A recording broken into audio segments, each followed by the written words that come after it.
Waduh, ikut ulang nih. Oke, never mind. Jadi pendekatan kita itu nanti ada 4 ya. 4 lapisan, sarkik, ya, noetik, psikik, dan anagogik. Oke, jadi 4 itu yang kita mau pelajari satu-satu. Ya, ya kita tuh, kamu kalau lihat tanah itu ya, ya tanah aja gitu. Padahal di dalamnya itu ada banyak lapisannya.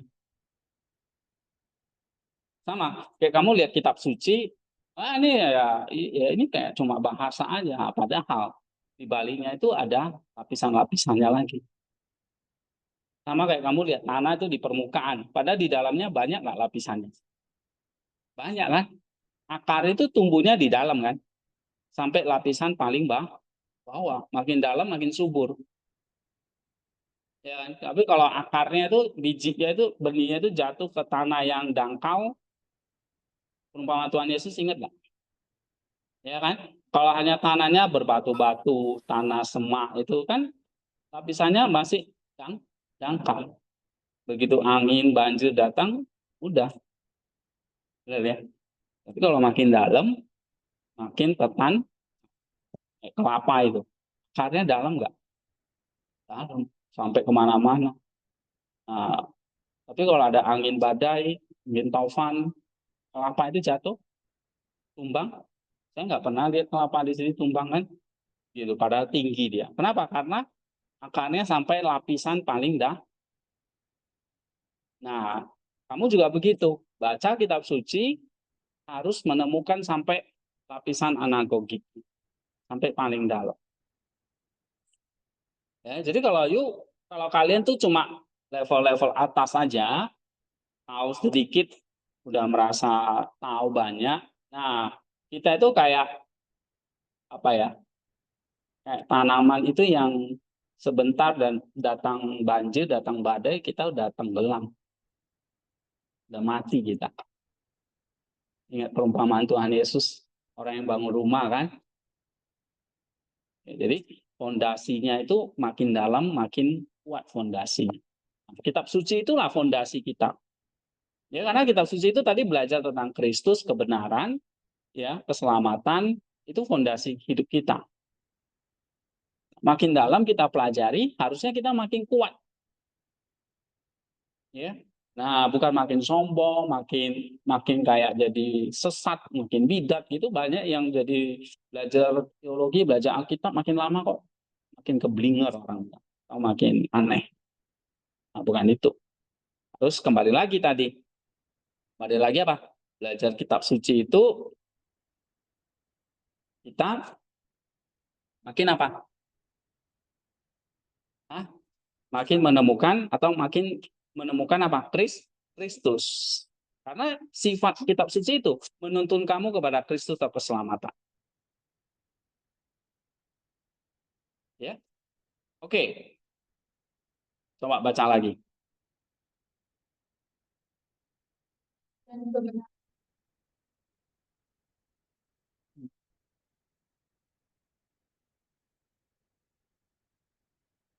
Ya.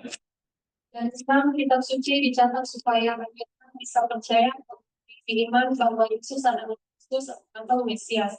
Kitab suci dibaca, didengar, diselidiki atau diteliti supaya itu menimbulkan iman, dan iman itu membawa kita kepada keselamatan dalam Yesus Kristus. Iya. Jadi kitab suci dicatat memang supaya orang bisa belajar, bisa baca, bisa dengar, bisa selidiki, bisa teliti. Tapi bukan untuk sekedar jadi objek telitian gitu loh. Kayak kamu ambil tanah untuk teliti tanah aja nggak ada gunanya kalau kamu cuma neliti tanah. Nah, kamu teliti tanah gunanya untuk apa? Kamu akan nanam tanaman yang cocok dengan tanah itu kan? Nah, sama. Kitab suci itu kamu teliti supaya apa? Menimbulkan iman, dan iman itu membawa kita kepada keselamatan. Jadi pada endingnya apa? Kamu mencapai keselamatan. Jadi buahnya apa? Buah dari segala buah itu apa? Kamu mencapai keselamatan. Maka kamu belajar kitab suci ini nanti sama saya, kamu lihat, temukan Kristus gak? Kamu mencapai keselamatan nggak? Nah, inilah yang disebut nanti sampai yang namanya lapisan anagogik, ya, atau ini. Nih, akhirnya sempurna menjadi serupa dengan Kristus. Itulah keselamatan kita yang seutuhnya. Paham sampai sini? Jadi buku kitab yang kita pegang ini bersifat ilahi dan manusia, menuntun kamu sampai kamu menemukan Kristus, mencapai keselamatan. Jadi untuk apa Alkitab itu diberikan? Ya, keselamatan. Diberikan untuk keselamatan manusia. Nah, untuk mencapai keselamatan itu kita perlu apa? Di sini. Iya, perlu baca, pelajari, teliti, supaya itu mendatangkan apa? Iman. Nah, jadi waktu kamu makin baca, makin teliti di sini, mendatangkan iman yang akan menuntun kamu kepada keselamatan. Jadi makin banyak kamu pelajari, imanmu akan makin dekat membawa kamu kepada keselamatan. Bukan makin jauh dari Kristus. Bukan makin jauh dari keselamatan. Understand? Nah, kok bisa Pak? Karena kitab suci itu bisa dipelajari. Dia bukan mantra sekali lagi. Ya, dia bukan barang yang kita nggak bisa pelajari gitu. Nah, karena apa? Allah menuliskannya dalam bahasa manusia. Sama seperti Kristus. Dia punya dua natur, Allah dan manusia. Kitab suci juga punya dua natur, Allah dan manusia. Ya. Nah, ini poin satu yang kita mesti pelajari, mesti pahami ya. Poin dua. Alkitab adalah tulisan atau brand yang bersumber dari tradisi atau paradosis lisan Rasul 2 Tesalonika pasal 2 ayat 15. Paradosis lisan itulah firman Allah yang hidup didengar oleh para rasul. Iya. 1 Yohanes 1 ayat 1 sampai 2. Firman Allah yang hidup itu karena itu adalah Kristus, sehingga yang mereka dengar adalah firman-Nya Kristus atau Logos Kristus. Yohanes 8 ayat 31 disebut firmanku atau Logos Kristus. Dan itulah tradisi lisan dan sebagian tradisi lisan itulah yang dicatat menjadi kitab suci BB. Tidak semua dicatat karena kondisi tertentu pada saat itu. Lihat Yohanes 20 ayat 30. Oke. Nah, sekarang kitab suci itu adalah tulisan. Ya. Tulisan berarti ini bersifat ilahi, bersifat manusia. Yang bersumber dari tradisi atau istilah Alkitabnya itu Yunani itu paradosis. Ya. Paradosis lisan dari para rasul dulu karena awalnya lisan dulu, belum ada tulisan pada awalnya. Nah, ini harus dipahami. Tradisinya apa? Paradosisnya apa? Lisan. Lisan itu kayak ucapan, ujaran gitu ya. Omong-omongan dari para rasul lalu ke jemaat-jemaat. Ya. 2 Tesalonika 2:15 itu. Nah, paradosis lisan itulah firman Allah yang hidup yang didengar oleh para rasul. 1 Yohanes 1 ayat 1 sampai 2. Jadi apa yang di percakapan itu menjadi tulisan. Jadi baik yang ditulis maupun yang diucapkan itu sama-sama adalah firman Allah yang hidup. Dan kita tahu firman Allah logos ya, F besar itu adalah Kristus.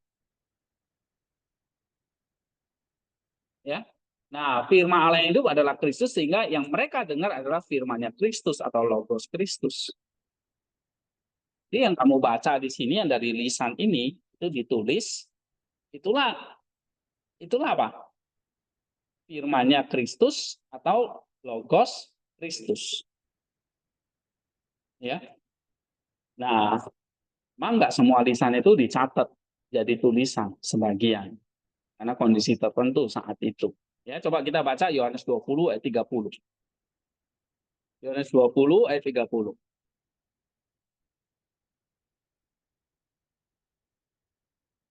memang masih banyak tanda mujizat. Semua bawa kitab suci ya. Oke. Memang masih banyak tanda mujizat lain yang diperbuat Yesus di depan mata murid-muridnya yang tidak tercatat dalam kitab ini. Ini salah satu ayat yang mengatakan bahwa tidak semua tradisi lisan itu dicatat. Jadi yang dicatat itu adalah tulisan para rasul. Maksudnya apa? Bahasanya para rasul, namun isinya adalah perkataan dari Kristus. Firman atau logos dari Kristus. Kenapa harus dari para rasul? Kenapa kok enggak langsung aja dari kitab suci itu turun dari surga? Tiba-tiba jatuh dari langit gitu.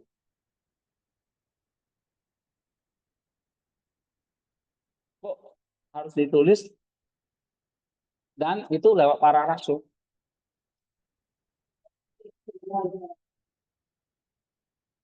Nah iya, kalau turun dari langit kan juga kayak Al-Quran itu kan katanya turun dari langit. Itu juga bisa dipelajari gitu. Kok kitab suci kita enggak? Hmm? Ya, tadi pertama kitab suci kita itu bersifat manusia, berarti ditulis oleh manusia. Nah, manusianya apa? Siapa manusianya di sini? Pertama yang nulis siapa? Para rasul. Matius, Markus, Lukas, itu semua para rasul. Ya, yang nulis mereka. Nah, kenapa mereka?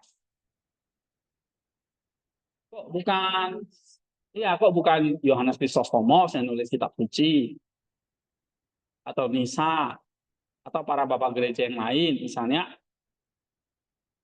siapa Polikarpus misalnya gitu. Walaupun mereka punya tulisan-tulisan, tapi tidak dijadikan itu sebagai kitab suci PLPB kan. Nah, tapi para rasul ini, kenapa? Iya kan di sini jawabannya. Karena mereka adalah saksi hidup terhadap firman. Jadi bedakan F besar, F kecil ya. F besar, logos besar itu maksudnya Kristusnya. Kalau F kecil, itu maksudnya perkataan Kristusnya yang terucap waktu dia mengajar di dunia. Misalnya dia ngajar perumpamaan, dia ngajar tentang doa, dia ngajar tentang kedatangannya, dia ngajar tentang kematiannya. Itu kan ucapan-ucapan dia, itulah yang didengar oleh para rasul, ya. Yang didengar oleh para rasul, lalu yang ditulis itulah jadi kitab suci. Nah, para rasul kenapa? Karena mereka saksi pertama yang hidup terhadap firman yang hidup itu, ya. Nah, misalnya 1 Yohanes 1 tadi. Coba kita buka ya. Itu Yohanes 1. Apa yang telah ada sejak mulai, yang telah kami dengar, yang telah kami lihat dengan mata kami, yang telah kami saksikan, dan yang kami raba, kami di situ siapa? Para rasul. Jadi Yohanes nggak sendiri gitu loh. Ada Petrus, ada Paulus, ada Lukas, ada Matius, ada Markus, dan sebagainya. Ya, ada Yakobus. Nah, lalu mereka ngapain? Mereka lihat. Mereka dengar, mereka raba, berarti mereka adalah apa? Saksi mata pertama. Kalau kita udah nggak tahu beberapa, ya, gitu. Itulah yang kami tuliskan kepada kamu. Jadi tulisan itu berasal dari mana? Ya. Dari para rasul. Nah, para rasulnya pertamanya gimana prosesnya? Coba buka tuh 1 Yohanes 1 ayat 1. Itu boleh aja ya berinteraksi, bertanya, langsung dipotong saya nggak apa-apa, atau menjawab, ya, free, ya, bebas saja. Jadi kalau kalian ada pertanyaan, waktu saya jelasin, boleh dipotong ya, no problem, oke? Okay? Nah, cuma nanti kasih tahu saya lagi udah sampai mana gitu ya. Jadi boleh dipotong, ya, daripada kalian tunggu-tunggu lupa. Oke, coba buka 1 Yohanes 1. Nah, para rasul itu, kenapa tadi para rasul? Karena mereka saksi hidupnya, ya. 1 Yohanes 1 itu. Saksinya itu maksudnya apa? Mereka dengar, itu saksi. Mereka lihat, itu saksi. Mereka raba, itu saksi. Raba apa? Bukan raba yang lain ya. Tentang Kristus. Firman itu S-nya besar. Berarti raba Kristus. Lihat Kristus. Menyaksikan Kristus. Mendengar Kristus. Nah, itu semua saksi dalam pengertian apa? Non-tulisan. Masih lisan. Itulah yang namanya paradoksis. Atau tradisi. Jadi tradisi itu jangan pikiran itu kayak yang aneh-aneh gitu. Enggak. Tapi ini paradosis 1 Yohanes 1 itu. Nah, itulah yang ditulis oleh para rasul. Tapi bukan itu saja. Ya. Waktu mereka dengar, mungkin mereka dengarnya bisa salah. Bisa? Bisa. Atau waktu mereka pahami kan, itu bisa saja salah. Kayak kamu dengar saya ngomong hari ini, kamu bisa saja beda penangkapanmu. Nah, makanya para rasul itu juga diinspirasi atau dinafasi langsung oleh Roh Kudus. Ya. Oke, coba baca ya 2 Timotius 3. Nah, kita buka nih. 2 Timotius 3 ayat 16.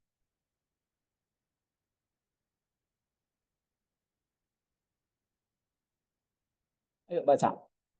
Nah, demikian yang dimaksudkan apa memang dari manfaat ya untuk menyatakan kesalahan jadi kelakuan dan Nah, seluruh kitab suci diilhamkan Allah. Maksudnya diilhamkan itu maksudnya apa? Kamu kitab suci itu ditulis, diterangi, dituntun, diinspirasi ya kalau bahasa teologisnya, atau dinafasi langsung oleh Roh Kudus. Ya, kalau kita baca Yohanes Psalm 14 ayat 26. 14:26. Ya, baca. Siapa yang ketemu langsung baca. tapi penghibur yang Roh Kudus yang akan diutus oleh Bapa dan Tentu dia baik mengajarkan segala sesuatu kepadamu dan akan mengingatkan kamu semua yang telah kau katakan kepadamu. Iya. Siapa di situ yang mengajarkan para rasul itu? Kamu di situ siapa? Yohanes dan teman-temannya ya kan? Para rasul. 12 rasul itu. Siapa yang ngajar di sini? Siapa yang mengucapkan firman itu? Kristus. Dicatat oleh Yohanes. Lalu di sini siapa penolong itu? Roh Kudus. Ngapain dia? Mengajar segala sesuatu kepadamu apa yang telah kukatakan kepada. Jadi apa yang Yesus ucapkan mereka dengar nggak? Nah, tapi Roh Kudus juga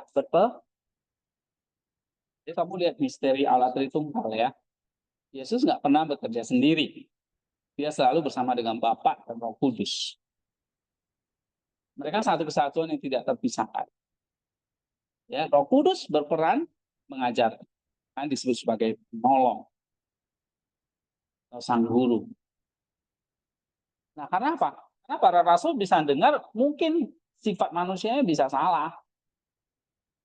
Ya kan, salah dengar lah, atau mungkin waktu itu dia dalam kondisi tertekan, capek, ya karena kekristenan awal itu kan nggak gampang. Nah, itulah sebabnya ada Roh Kudus yang ilhami. Nah, itu dalam 2 Timotius itu dikatakan diinspirasi, dinafasi langsung oleh Roh Kudus. Sehingga yang mereka tulis itu bukan ide mereka saja, bukan hanya ya ide mereka, tapi itu juga adalah logos Kristus yang bersifat ilahi sekaligus bahasa atau ide para rasul bersifat manusia. Ini harus diketahui. Nah, jadi waktu kamu temukan kitab suci, baca kitab suci, gali, jadi kamu mau menemukan apa yang ada di dalam kitab suci, apa yang ada di dalam. Kayak kamu gali tanah, kamu akan temukan tanah kan. Tanah itu apa sih isinya? Ya, itu yang kelihatan, ya kan? ada batu-batu kecil misalnya. Tapi kan ada tanah juga kan? Tanah itu isinya apa? Kalau kamu ke lab, ya isinya itu berbagai zat-zat mineral yang kamu nggak bisa lihat dengan mata.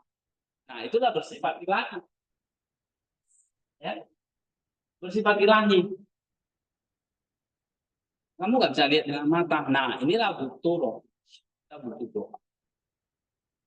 Kalau kamu baca kitab suci, hanya mengandalkan apa yang dilihat, ya udah, ini hanya paksaan empat manusia.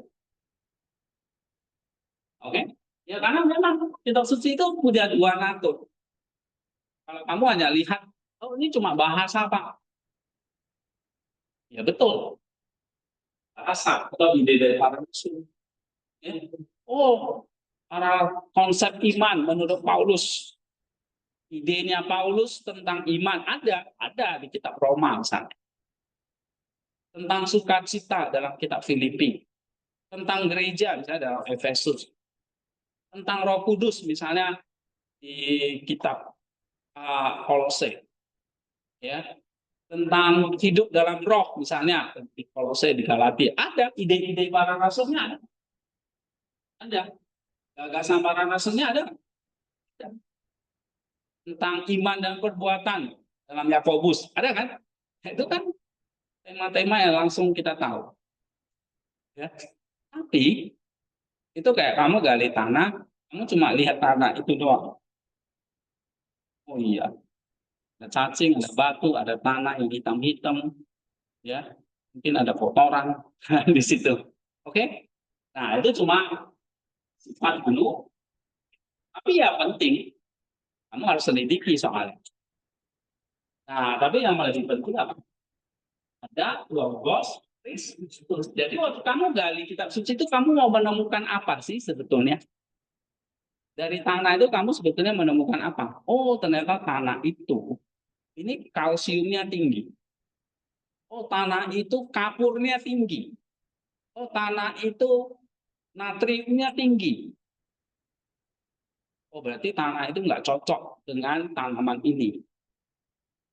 Nah, natrium, kalsium, kapur, dan sebagainya itu kamu bisa lihat dengan mata. Nggak bisa, wujudnya tanah kan. Tapi di balik tanah itu ada apa? Zat-zat mineral. Sama, kitab suci. Kamu lihatnya ya ini ide-ide para rasul semua nih. Ini bahasa ini. Karena sifatnya manusia juga. Cuma di balik itu ada apa? Kayak tadi tanah, di balik tanah itu ada kapur, ada zat-zat lain ya kan. Kalau kitab suci itu berarti ada apa? Ada sifat ilahinya, ada apa itu? Kristus. Itu yang tersembunyi. Nah, kamu mesti temukan. Ada Kristusnya. Itulah yang bersifat ilahi. Maka dari awal dikatakan di sini kitab suci itu kalau kamu makin baca, makin pelajari akan menuntun kamu kepada Kristus atau keselamatan. Jadi kamu dapat Kristusnya untuk apa, Bro? Selamatan buat kamu. Paham? Sama kayak kamu. Untuk apa kamu tahu zat-zat mineral di dalam tanah ini? Ya, supaya kamu tahu ini bermanfaat untuk apa. Ya kan? Jangan nggak cocok buat tanaman sayuran. Oke, kamu tanam sayuran. Ya mati sayurannya. Gitu. Sama. Kamu tahu tentang Kristus itu untuk apa? Sama. Sekali lagi, apa itu ujungnya? Ujungnya apa? Baca kitab suci itu ujung-ujungnya apa? Kamu nggak selamat. Cuma.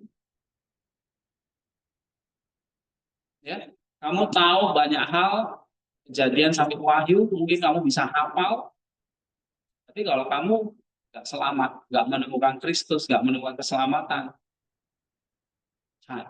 gitu. Ya, nggak ada gunanya.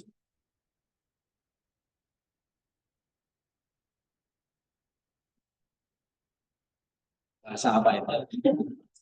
Baik, ada pertanyaan? Ini Bapak dari Awalnya kalau kita mau berbuat, berarti Bapak kasih contoh tentang menggali tanah. Iya. Misalkan kita harus kalau musik kita ibaratkan kalau kita mau membaca depan Tuhan. Jadi banyak di Indonesia pendeta-pendeta yang terkenal bahwa yang kita katakan yang alih tentang firman Tuhan, yang dikatakan tentang firman Tuhan, tetapi saya lihat pendeta-pendeta di Indonesia masih banyak yang tidak mengerti Tuhan, bahkan mereka kan paham tentang firman Tuhan, tetapi mereka kok masih banyak pendeta-pendeta di Indonesia ini masih tidak terpindah kepercayaan mereka. Itu sebabnya enggak tadi dia baca kitab sucinya nggak dalam, sehingga nggak menemukan iman, nggak menemukan Kristusnya. Jadi begitu ada tantangan, godaan, dia gampang berpindah. Paham nggak maksudnya? Kayak tanaman itu ditanam di tanah yang dangkal, ya kan? Ditiup angin aja udah apa? Hah? Tanamannya udah layu, udah mati gitu. Apalagi ada badai gitu kan? Nah, coba lihat kelapa itu. Kamu ada lihat kelapa itu tumbang di sini? Hah? Ada paling tinggi kan? Nah, kenapa? Netan sampai akarnya kuat, ya kan? Nah, sampai ke dalam. Kamu baca firman, baca Alkitab. Kalau cuma dangkal-dangkalnya doang, ya udah kamu bukan kayak kelapa atau tanaman rumput lah mungkin, ya kan? Tanaman rumput kan gitu, dangkal dia, kamu tarik aja udah. Coba kelapa tuh bisa kamu cabut. Hah? Salfat mungkin ya. Coba kamu cabut tanaman kelapa, pohon kelapa itu kamu cabut. Nah, kamu bingung kan? Mana cabut kelapa? Metik kelapa iya gitu. Coba kamu cabut rumput, bisa nggak? Kok bisa? Bedanya di mana? Akarnya kan? Iya. Jadi kalau baca kitab suci itu cuma lapisan satu, makanya saya mau ngajari itu sampai 4. Ya. Nah nih, ada 4 lapisan nih. Mana judulnya? Nih, ada 4 nih. Udah berarti udah sampai ke dalam-dalamnya. Tapi kalau sampai ke dalam-dalamnya, kalian masih murtad juga nanti. Ya, nggak tahu dah. Ya. Ya, tadi Nenong bilang, banyak yang berpindah kan? Iya, memang banyak tuh. Karena ya tadi, baca kitab sucinya nggak ada dalam. Berarti imannya nggak ada. Itu aja sih jawabannya. Ya. Oke, kita lanjut ya. Ada lagi? Oh ya. Baca pasti kita merasakan yang namanya keselamatan. Yang menjadi pertanyaan saya, cuma keselamatan ada yang kita rasakan, yang lain kita tidak dapat merasa. Ya, intinya nanti pada endingnya adalah mau memperoleh keselamatan. Karena coba kita baca ya 2 Timotius 3 ayat 15. 2 Timotius 3 ayat 15. Ingatlah juga bahwa sejak kecil engkau sudah mengenal kitab suci yang dapat memberi hikmat kepadamu dan menuntun engkau kepada keselamatan melalui iman kepada Kristus Yesus. Oke, ini kan tulisan Paulus kepada Timotius ya. Engkau di situ kan Timotius yang dari sejak kecil sudah mengenal kitab suci. Tentu kitab suci yang di sini yang dimaksud PL ya. PB belum ada waktu itu. Ya maksudnya dalam proses penulisan. Ya. Tapi bukan berarti kitab suci dalam pengertian firman logosnya udah nggak ada. Udah ada, cuma belum ditulis aja ya. Gitu. Nah, Timotius sudah baca kitab suci. Itu di sini kita tahunya PL ya. Yang dapat memberi hikmat. Nah, ini dia. Jadi yang kamu rasakan nanti apa? Siapa? Lismar yang nggak hanya keselamatan, kamu memperoleh hikmat. Kamu tadi yang saya bilang, kamu nanti akan memperoleh buah tadi. Buah-buahnya itu apa? Kalau buah roh itu kan damai, sukacita, hikmat, dan sebagainya lah ya. Nah, itu karakter-karakter Kristus yang kamu peroleh. Tapi itu untuk apa? Menuntun kamu, nah akhirnya nih, dituntun kamu kepada keselamatan. Ujungnya di situ. Itulah soalnya kitab suci diberikan dalam bahasa manusia itu supaya manusia itu bisa pelajari, dari situ dia dapat hikmat, dapat iman pada Kristus. Ini yang selamat. Ya. Oh ya, ini juga ada nih paragraf kedua. Coba baca nih. Hartono. Kitab suci menuntun kita kepada Kristus bahwa dia adalah pikiran atau hikmat Allah sendiri yang tertulis dalam bahasa manusia. Nah, itu dia. Ini nih poin pentingnya nih. Ya. Kitab suci apa ini? Hikmat Allah. Jadi kalau kamu baca, pelajari, kamu akan tahu apa itu hikmat Allah. Ya, tapi hikmatnya itu tujuannya apa? Menuntun kamu kepada Kristus. Gak ada yang lain. Ya. Jadi bukan nuntun kamu menjadi seorang yang ahli kitab, enggak. Ya, kita bukan baca kitab suci supaya jadi ahli kitab, enggak. Atau uh, jadi tukang khotbah, enggak. Ya, atau apapun yang lain, bukan itu tujuannya. Tapi tujuannya adalah menuntun kita kepada Kristus. Terus, Baca kitab suci berarti membaca Kristus dalam bahasa manusia. nah itu. Membaca Kristus dalam bahasa manusia. Sebab apa? Kitab suci itu isinya apa? Logos Kristus. Pikiran Kristus. Hikmat Allah. Kristus itu adalah hikmatnya Allah. Karena dia adalah logosnya Allah. Nah, logos itu turun ke bumi jadi manusia, lalu ngajar. Ya. Lalu itulah yang ditangkap oleh para rasul, lalu diajarkan Roh Kudus, itulah yang ditulis oleh para rasul. Nah, waktu ditulis dan sekarang ada sama kita, walaupun nanti proses penulisannya ya sampai pengkanonan itu ada namanya mata kuliah bibliologi ya. Ya kita nggak pelajari itu, nanti waktunya kelamaan ya. Nanti sambil sepintas saja ya saya singgung. Nah, itulah yang kitab suci itu akhirnya jadi dalam bahasa manusia yang akhirnya jadi ini bukan cuma kitab biasa, bukan tulisan biasa. Tapi ini adalah tulisan apa? Membaca Kristus. Ya memang ada yang bertanya, Pak, sampai sekarang ya kalau di Protestan tuh memang kayak gitu tuh. Firman kitab suci itu berisi firman Allah atau adalah firman Allah? Ya kan? Gitu-gitu aja dulu pertanyaan. Nah, padahal kita udah nggak bahas itu. Ya, kita udah bahas kitab suci itu menuntun kepada Kristus. Jadi kitab suci itu apa? Kitab suci itu adalah firman Allah, logos Allah, tapi logos kecil. Oke?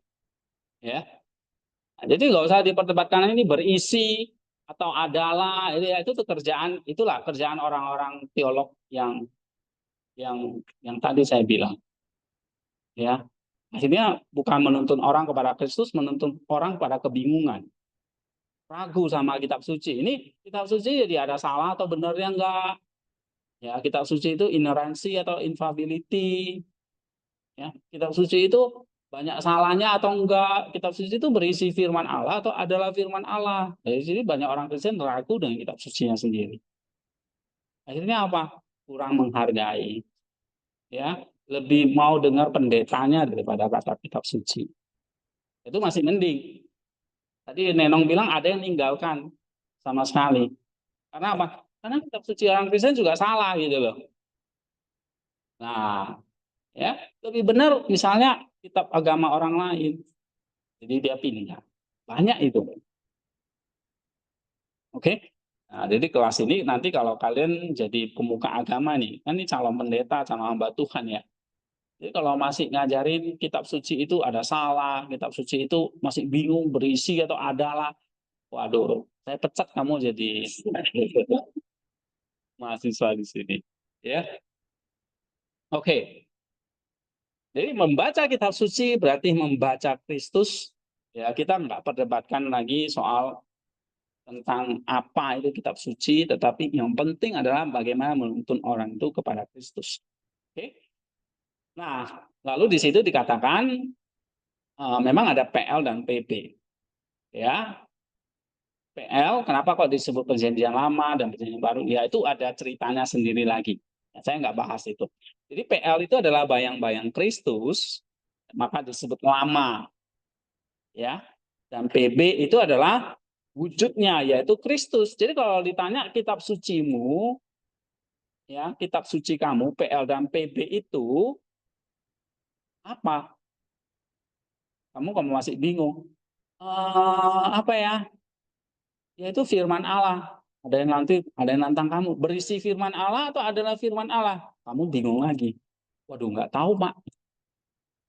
Ya, gitu. Nah, jadi kamu harus jawab tegas. Ya, PL dan PB itu apa? Simpelnya PL itu bayang-bayangnya. PB itu wujudnya. Ya.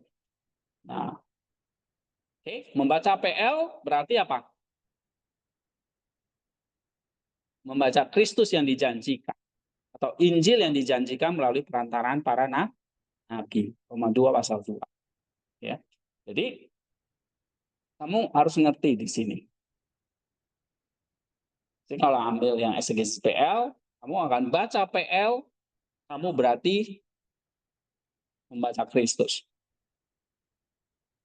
Nah, kamu membaca PB, berarti kamu membaca Kristus yang telah menggenapi semua janji atau nubuat PL.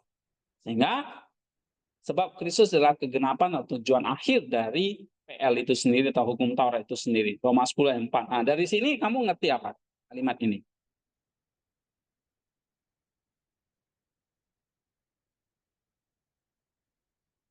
Hmm? Kamu analisanya gimana?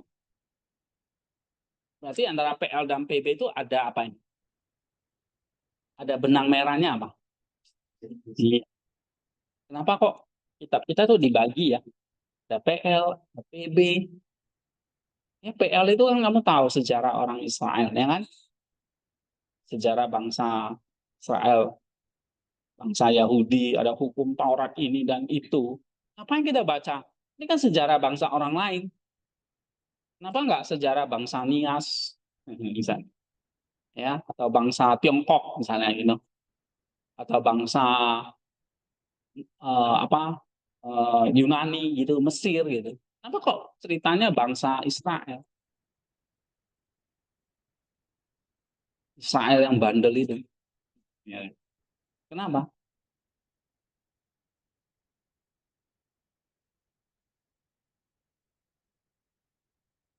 Ya, karena ada Kristusnya. Kristus lahir dari bangsa. Coba kalau Kristus lahir dari bangsa Mesir, yang diceritakan pasti, iya, ya. Coba Kristus lahir dari bangsa Inggris atau bangsa Skandinavia, kan? PL itu ya bangsa itu yang diceritakan, kayak gitu. Ya berarti apa? Kenapa kalau kita baca PL, baca sejarah bangsa orang lain? Karena Kristusnya. Understand? Ya. Baru nanti kamu baca PB, PB itu mulai dari mana? Matius, ya. Jangan bilang dari Maleaki ya. PB dimulai dari mana? Matius sampai Wahyu. Nah, berarti kita lagi baca apa itu? Kalau baca PB, kamu lagi baca apa? Ciptaan. Hah? Baca Kristus yang sudah digenapi di P. Maka nanti PB itu banyak cerita-cerita penggenapannya. Yesus lahir itu penggenapan. Yesus disunat, penggenapan enggak? Yesus diserahkan ke bait Allah, penggenapan enggak? Yesus mati, penggenapan enggak? Yesus bangkit, penggenapan enggak? Yesus naik, penggenapan enggak? Yesus datang lagi, penggenapan enggak? Semua penggenapan. Gereja itu penggenapan enggak? Penggenapan. Akhir zaman itu penggenapan. Penggenap. Semua penggenapan apa yang sudah diajarkan di PL. Jadi PL itu kayak pre-show-nya, prequel-nya. Kalau nonton film itu mungkin introduction. Nah, seru-seruannya tuh di PB-nya. Gitu, ya kan? Oke, sebab itu PL menuntun kepada PB. Membaca PL menuntun kita sampai Kristus supaya kita beroleh iman dan diselamatkan. Sekali lagi, ya, kamu ngerti tentang PL dan PB, itu tujuannya adalah kamu menuntun kamu kepada, bukannya saya sudah diselamatkan percaya Yesus. Ngapain lagi saya baca kitab suci? Ini orang Kristen sontoloyo namanya.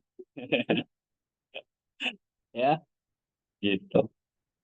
Kamu nggak baca kitab suci, kamu nggak selamat. Bilang aja gitu. Oke? Jadi kalau orang-orang Kristen yang cuma mau dibaptis percaya, habis itu hidupnya ugal-ugalan, neraka bagian. Ya, jadi diingatkan. Kenapa kok kita perlu baca kitab suci?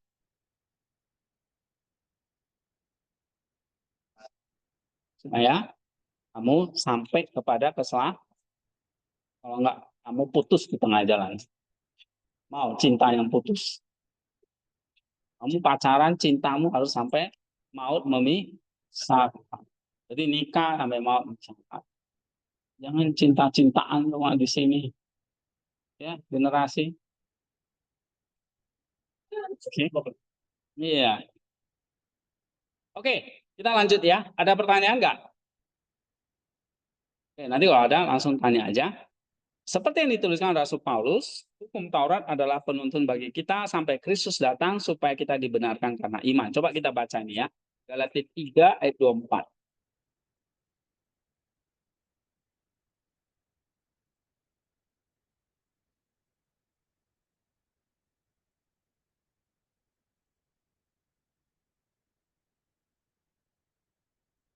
Jadi, hukum Taurat adalah penuntun bagi kita sampai Kristus datang. Nah, hukum Taurat itu di mana?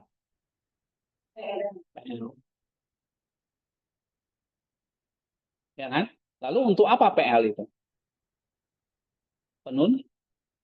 Menuntun kemana?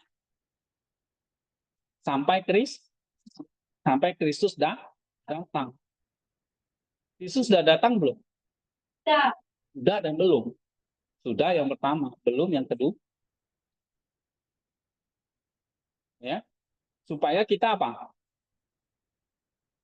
Dibenarkan berdasarkan iman. Ya, jadi kata dibenarkan itu konteks Galatianya itu adalah karena apa? Orang Galatia itu masih cari pembenaran melalui hukum Taurat. Karena nggak bisa. Karena hukum Taurat itu sudah nunjuknya kepada Kristus. Ya. Jadi kita kalau dituntun hukum Taurat pasti dituntun kepada siapa? Kristus. Itu maksudnya Paulus. Ya, oke. Jadi kalau kamu baca PL pun, kamu akan nyampe kan Kristus. Nyampe nggak? Nyampe. Ya, misalnya PB ini kamu nggak baca nih, tapi kamu bacanya PL. Nyampe nggak kepada Kristus? Nyampe. Kalau kamu bacanya dengan benar. Ya, oke. Sehingga, nah di sini benang merah itu dari semua itu adalah apa? Kristus. Sebab itu membaca Kristus haruslah dengan kacamata Kristus, bukan dengan kacamata yang lain, ya. Oke, ini ada lagi kacamata manusia atau Kristus. Ini bisa, ya. Oke. Coba baca lagi. Smart. Kitab suci. Atau wahyu mulai Yesus sehingga kita suci bersifat Kristus guys Christ Center. berpusat kepada Kristus. Kita yang berpusat kepada Kristus akan membangun tubuh Kristus yaitu gerejanya. Kita suci lahir dari gereja dan untuk gereja sehingga dia bersifat eklesia. Sebab itu kita suci berguna untuk menyatakan kesalahan, Reproof. perbaiki kelakuan Correction. dan mendidik jemaat dalam kebenaran. Membaca Alkitab akan semakin menguduskan kita seperti Kristus yang kudus itu. Kita menuntun kita menjadi seperti Kristus, yaitu menjadi pengikut Kristus. Kita menuntun kita untuk menyangkal diri atau kenosis seperti Kristus. Alkitab menuntun kita memikul salibnya itu, menyalibkan daging dari nafsu kita. Alkitab menuntun kita menjadi pengikut Kristus yang hidup dalam terang, yaitu hidup dalam kasih. Jadi Alkitab akan menuntun kita kepada Kristus dan menjadi seperti Kristus. Sebab itu bacalah Alkitab seperti setiap hari seperti anjuran bapak-bapak gereja. Iya. Paham nggak di sini? Ya. Jadi kalau kitab suci itu menuntun kita kepada Kristus lewat kebenaran-kebenarannya, atau tadi ya wahyu-wahyu Allahnya tadi, maka kalau dia bersifat atau menuntun kepada Kristus, maka sifat kitab suci itu apa? Christ centered, berpusat kepada Kristus, baik yang PL maupun PB. Ya, nanti kita lihat di sini ada satu artikel bagaimana kita membaca kitab suci. Nah, itu ada namanya Christ Center. Ya. Nah, Christ Center itu posisinya nanti kalau di dalam eksegesis itu ada di lapisan kedua, nomor 6, langkah ke-6. Ya, nah, nanti bahan-bahannya saya kasih, ini kalian baca. Ya, tapi hari ini saya mau benar-benar pastikan bahwa kalian ngerti ini apa, kitab suci itu apa.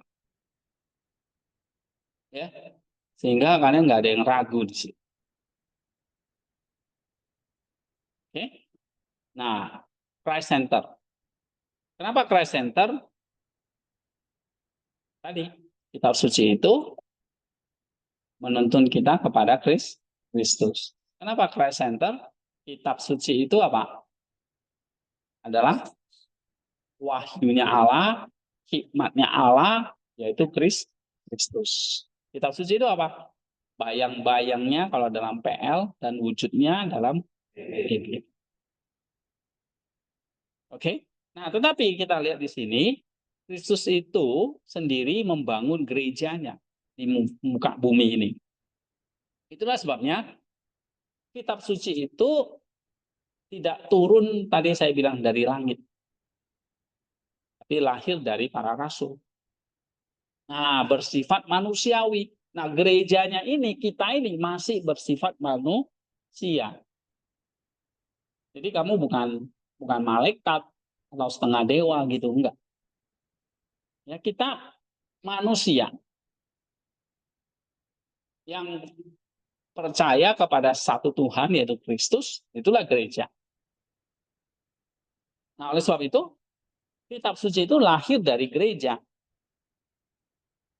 bukan jatuh dari langit. Ya. Nah, sehingga kitab suci itu juga bersifat apa? Eklesial.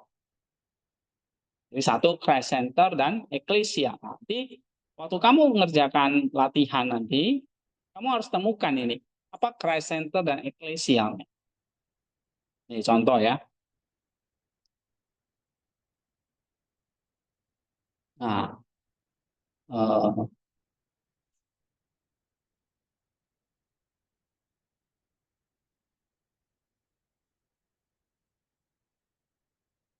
ini. Jadi kalau Christ Center, nanti saya jelasin Christ Center itu artinya apa ini. Jadi misalnya, kamu baca Ibrani 7 ayat 26. Ya.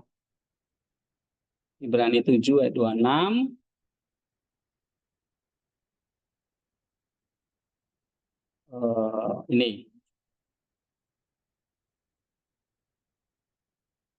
Ini kitab sucinya dari Paulus, data primer. Nah, saya ajak kalian untuk masuk nih ke lapisan 2-nya. Jadi ingat tanah lagi kan? Tanah itu kalau makin dalam, makin tanaman itu akan makin kuat. Ya kan? kelapa itu. Nah, kamu masuk kedalamannya. Nah, kedalamannya itu apa? Kedalamannya itu bukan cuma bahasa. Bahasa itu cuma, namanya bahasa itu berarti manusiawi ya doang. Kamu harus masuk ke ilahinya. Bahasanya ini manusiawinya di sini. Kamu baca, kamu paham. Coba baca. Nah, bisa baca kan? Berarti masih Nah, kecuali kamu nggak bisa baca. Bukan manusia kamu. Kenapa? Ini bahasa tapi di balik sifat manusiawi itu ada apa? Ada spiritualnya, ada noetiknya istilahnya. Ya, nanti saya jelaskan apa arti noetik, spiritual, mystical, teoria itu artinya apa. Oke. Nah, teoria noetik spiritual meaningnya itu ada 3 yang penting. Kamu harus tahu deep structure-nya pikiranmu, kamu harus paham.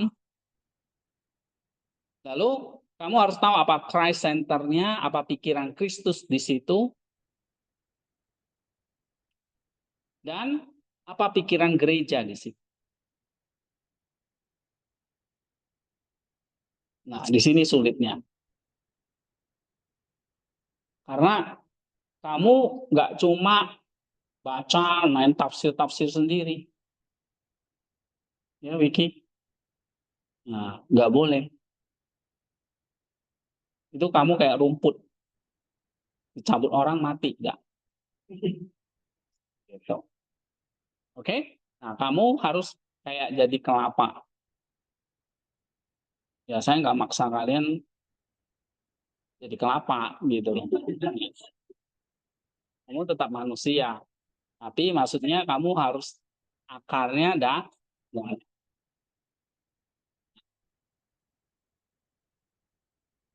nanti kalian akan pusing. Oke? Jadi bersifat eklesia atau gerejawi. Nah, gerejawinya kita cari data, cari buku. Misalnya dari Chrysostom. Ya. Nah, ini dia ngomong ini. Nah, baru kamu harus analisis Chrysostom punya, setelah itu kamu sinergi. Sintesis. Nah, ini nanti di paper eksegesinya seperti itu. Waktu kamu bikin ini, kamu harus bikin paragraf yang kayak gini. Ada topik, supporting details, analisisnya ada. Kesimpulan. Ya. Jadi saya kasih contoh-contohnya. Paling tidak kamu bisa bikin kalimat-kalimat seperti ini. Jadi kelas ini, kelas latihan harus nulis juga. Ya, ya mau nggak mau karena ini kan nanti hasilnya. Kalau kamu nggak tulis, gimana saya tahu?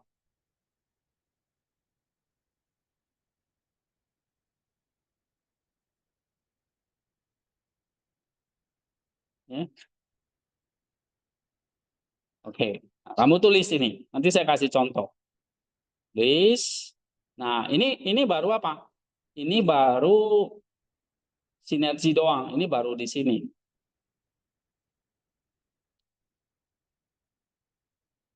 Baru 6. Jadi 7, 8, 9, 10. Pokoknya sampai 10. Latihan-latihannya dari 1 sampai nanti 10. Ya. Nah, berarti kalau 6 ada apa? Eklesial dan Christ Center. Nah, ini Christ Center dan eklesialnya ini sifatnya ilahi. Tapi ada deep structure, sifatnya manusiawi. Jadi selalu gitu ya. Kitab suci itu selalu gitu. Ada sifat manusiawi, ada sifat ilahinya. Gak usah dibikin tegang, tapi dinamis, beriringan berjalan.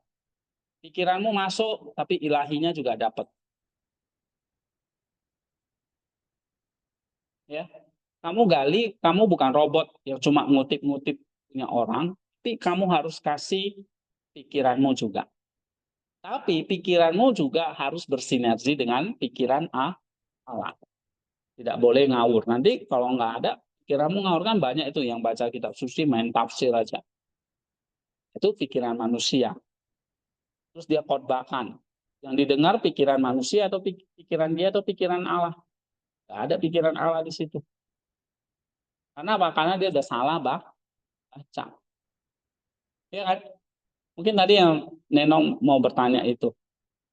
Kenapa ya Pak banyak pendeta itu nggak paham kitab suci lalu main khotbah-khotbah. Ya berarti yang dia khotbahkan bisa saja pikiran dia doang.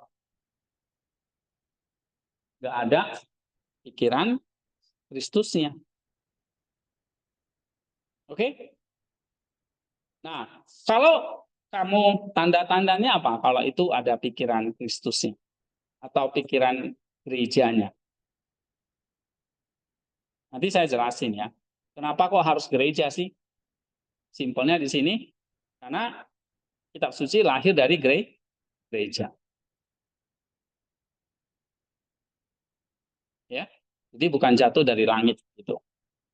Nah, kitab suci kalau dia bersifat gereja, Christ Center, tanda-tandanya apa? Kalau orang ngajar kitab suci atau kamu baca kitab suci, kamu mendapatkan tanda-tanda apa? Ini tadi, menyatakan kesalahan, memperbaiki kelakuan, mendidik kamu dalam kebenaran. Nah, kebenaran ini maksudnya yang menuntun kamu, kebenaran ini kan doktrin ya. Ya, doktrin atau kebenaran atau wahyu Allah ya kan yang diwahyukan. Nah, ini akan menuntun kamu kepada Kristus. Jadi kalau kamu baca secara eklesial, secara Christ center, harusnya menguduskan kamu seperti Kristus. Menuntun kita seperti Kristus, menjadi pengikut Dia. Menuntun kita untuk jadi seperti Dia, menyangkal diri, kenosis, ya semua karakter Kristus. Menuntun kita memikul salib, menyalibkan daging, hawa nafsu, menuntun kita menjadi pengikut Kristus yang hidup dalam terang, dalam kasih, dan sebagainya. Ya kan? Nah, bukan sebaliknya gitu. Oke? Nah, Bapak Gereja John Stortori mengatakan, toil at reading the scripture more than anything else, for in prayer the mind frequently wanders, but in reading even a wandering mind is recollected. Jadi, toil itu maksudnya, ya bacalah kitab suci itu dengan sungguh-sungguh. Ya saya lagi ngajar, nggak apa-apa, suruh tunggu aja. Ya. Sama Pak Yaro kan ada. Ya. Okay. Toil at reading the scripture. Nah, more than anything else. Ya. Kerja keras gitu. Baca kitab suci daripada yang lain. Ya. Kalau kamu doa, pikiranmu bisa kemana-mana. Tapi kalau kamu baca, pikiranmu bisa terkumpul. Tuh, ya. Chrysostom mengatakan, let each one of you on some day of the week, even on the Sabbath itself, take in your hands the selection of the gospel that is going to be read to you. Ya. Jadi mari setiap kita, ya setiap kamu, setiap hari, ya bahkan pada hari Sabat, ambillah kitab suci itu dan bacalah. Bacalah sesering mungkin ketika kamu duduk di rumah, ya, in the time evening, siang hari, often ponder, we care the thoughts store up in the extending well, ya kan? Lalu cerna, bacanya, lalu dicerna dan diuji. Ya, not what is clear and what obscure, and which thoughts seem to be contradictory, though they really are not. And when you have finally sample of all it does prepare come to discernment.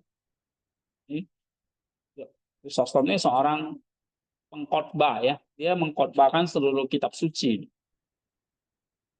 Jadi dia sendiri aja baca dan dia resapi. Ya, lihat apa yang jelas, apa yang tidak jelas. Waktu kita baca kitab suci, banyak hal yang mungkin kita nggak ngerti, kita nggak tahu. Nah, itulah sebabnya kita perlu bantuan gereja. Karena ini produknya gereja. Jadi, yang bisa menjelaskan siapa? Gereja. Kamu cari bantuan gereja. Ya, jangan cari di YouTube, nggak ada.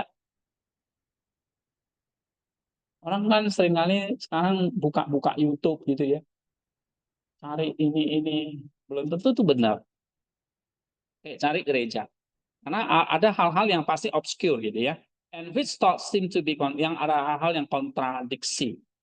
Ya, padahal sebetulnya enggak. Kita aja yang masih belum paham. Nah, itulah sebabnya waktu kamu baca kitab suci, kamu harus dengan hati yang jernih, pikiran yang bersih. Ya, hati yang sungguh-sungguh. Gitu.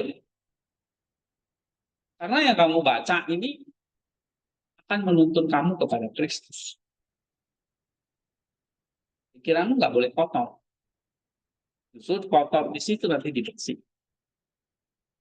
Oke? Nah, di situ. Supaya kamu ngerti. Kalau enggak, kamu akan makin nggak ngerti apa yang kamu baca. Kalau pikiranmu tidak bersih, maka yang kamu baca akan makin kabur. Nah, habis itu baru kamu pahami dan kamu siapkan untuk khotbah. Nah, artinya kamu perlu ceritakan. Ya, jangan cuma simpan sendiri. Tapi kamu beritakan sermon.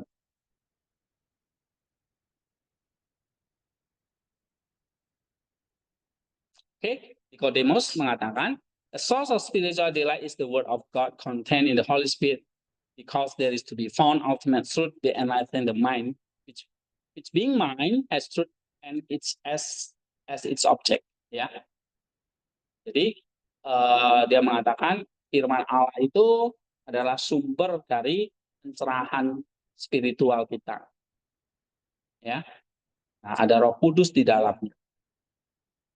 Ya, yang akan menerangi pikiran kita. Nah, itu dibacalah sesering mungkin. Ada waktu baca, ada waktu baca. Jangan ngobrol aja. Apalagi bercanda. Ya, kayak Sofi ini. Gitu. Iya, nggak apa-apa dianggap sok rohani, biarin. Ya, yang ngomong itu iri, nanti dia juga akan ikut. Oke? Okay? Moreover, there is ultimate sweetness and grace in the words of Scripture. Karena apa? Karena di dalamnya ada manis, kemanisan, sweetness. Ada grace, ada anugerah di dalam kata-kata kitab suci. Which draw like a great magnet the hearts of the readers to agree with them and to be convinced. Ya, yang akan menarik kamu seperti magnet. Okay? Untuk setuju dengan apa yang dikatakan oleh kitab suci. Mungkin kita baca nggak setuju ya. Lama-lama kita baca, kita akan kayak tertarik gitu oleh ya, dan kamu akan diyakinkan. This is only natural. After all, the words of Scripture are the words of God and the Holy Spirit. Nah, dia katakan. Ya, ini yang harus kita kerjakan. Tapi dari semua itu, kata-kata di dalam kitab suci itu adalah kata-kata Allah sendiri dan Roh Kudus. Ya, jadi jangan bingung lagi ya. Kitab suci itu berisi firman Allah atau adalah firman Allah. Ya, this is to say that they are the words of truth itself and grace itself. Kitab suci itulah kata-kata kebenaran itu sendiri dan anugerah itu sendiri. Jadi kita harus yakini kitab suci yang kamu pegang itu adalah firman Allah. Kalau kamu baca, pikiranmu akan makin jernih, kamu akan bisa melihat Kristus. Nah, cuma di kelas kita memang saya gini ya, kita enjoy dalam pengertian ya memang saya akan ajarin kan yang idiomnya ya, bukan mempersulit, Duh, baca kitab suci kok kayaknya sulit banget ya sama Pak Edi ya. Ngapain gitu loh. Ya kan? Nah, tujuannya cuma satu, supaya kamu bisa menemukan mutiara terpendam. Kayak harta terpendam. Ya, yang ditemukan orang waktu dia apa? Gali. Kalau nggak digali, ada nggak dia temukan harta terpendam? Jadi waktu kamu gali ya memang capek. Tapi kamu menemukan harta karun di situ. Nah, harta karunnya apa? Apa harta karun dari kitab suci? Hah? Iya, Kristus atau keselamatan itu sendiri. Jadi kalau kamu menemukan ya harus gali. Kalau malas gali ya nggak dapat apa-apa. Nah, jadi jangan ngeluh, ya, jangan ngeluh. Aduh, baca kitab suci aja kok susah ya. Aduh, gimana ini? Gimana ini jemaat awam? Nah, itu nggak usah pikir sama mereka lah, ya. Nah, kamu ada tanggung jawabmu, porsimu. Nah, kamu sekolah di sini, ya. Oke, kita sampai di sini dulu. Nanti setelah chapel kita masuk lagi, ya. Ejek, kita ada sambung lagi ya. Kamu masih bisa ikut setelah sesi kedua. Setelah Bisa, jam Pak. 10.45 ya, kita gabung. Ya, Pak. Nah, ya. Oke, thank you, Drik. Nah, ketemu lagi 1 jam lagi ya.